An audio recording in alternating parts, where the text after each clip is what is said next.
We begin tonight with major developments in the Boston Marathon bombing's criminal case. Today, the surviving bombing suspect made his first court appearance in more than a year, just weeks before the scheduled start of his terror trial. And we have new video just into our newsroom of Johar Tsarnaev arriving back at Fort Devens this afternoon after appearing in federal court in Boston for his final pretrial conference. Tsarnaev sported overgrown hair and a beard as he faced the judge for the first time since his arraignment in July of 2013. Victims' relatives, bombing survivors, and even supporters of Tsarnaev were outside the courthouse for today's high-profile hearing. And Eyewitness News reporter Jared Pliner was inside the courtroom. He joins us now live from Boston with the latest developments.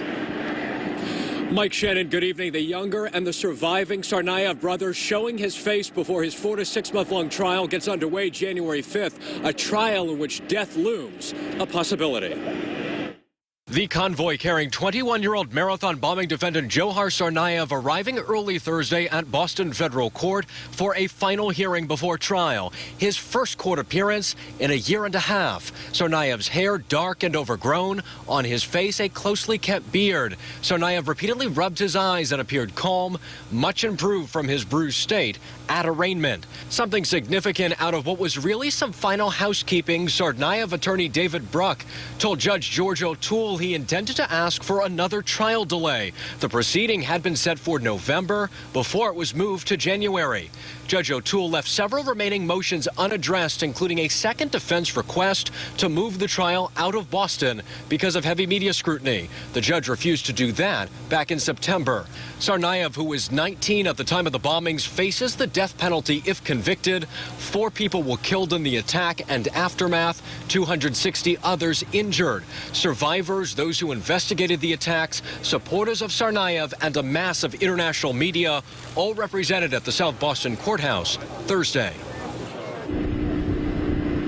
And coming up on Eyewitness News at 6, hear from 2 bombing survivors. One actually confronted Tsarnaev supporters outside of court, and then you'll also hear from a Tsarnaev supporter who shouted something at the 21-year-old defendant in Russian before having to be removed. Mike and Shannon. Now, Jared, you did mention the defense again asked for that change of venue. What's the likelihood that that's ever going to be granted at this point?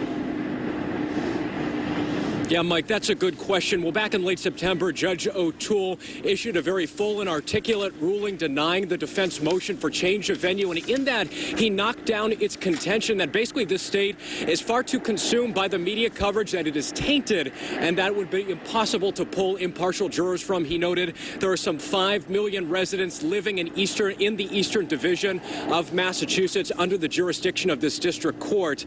And again, for him to reverse himself in the 11th hour like this, it speaks for itself. Live with the mobile newsroom tonight in Boston, I'm Jared Pliner, Eyewitness News. All right, thank you, Jared, and we'll be checking back in with Jared live from Boston on Eyewitness News at 6. And be sure to count on Eyewitness News for continuing coverage of the Boston Marathon bombings as the case heads to trial. We'll have live reports from federal court in Boston once the Tsarnaev trial gets underway next month, and extended coverage around the clock on WPRI.com.